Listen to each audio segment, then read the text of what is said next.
Это наша с тобою земля, это наша с тобой биография.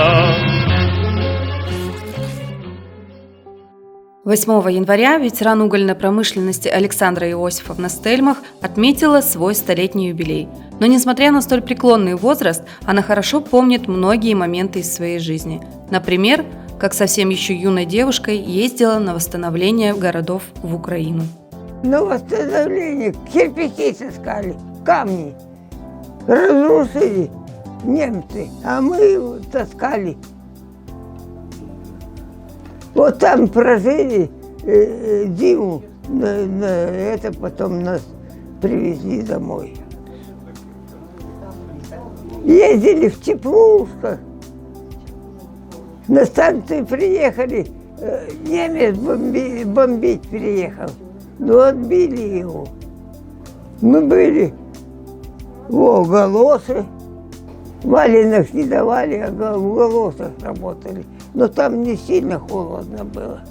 В конце 50-х Александра Иосифовна приехала в Экибастуз и устроилась на угольный разрез. Ее заслуги отмечены наградами, среди которых медали «Ветеран труда» и юбилейные награды к 65-летию и 70-летию Победы. В 59-м приехала с России. Здесь у меня сестра диспетчером была. Меня сразу Давыдов взял как стрелочника. Приехала сюда, еще паровозы ходили. Вот так.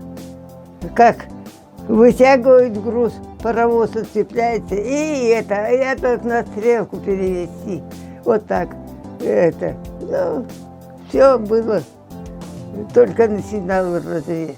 Начинали мы западный, потом северный нас перевели. Сначала стрелочником, потом дежурный по посту, потом дежурный по станции. Дежурный по станции уже на пенсию ушла. Моложе я работала, была первая. Много наград мне было там, медаль дали до окончания работы.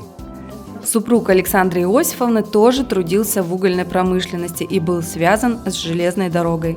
Сначала на паровозе работал, а потом работал в депо, ремонтировал эти паровозы, а потом электровозы, а сейчас уже эти длинные такие, мы их крокодил звали.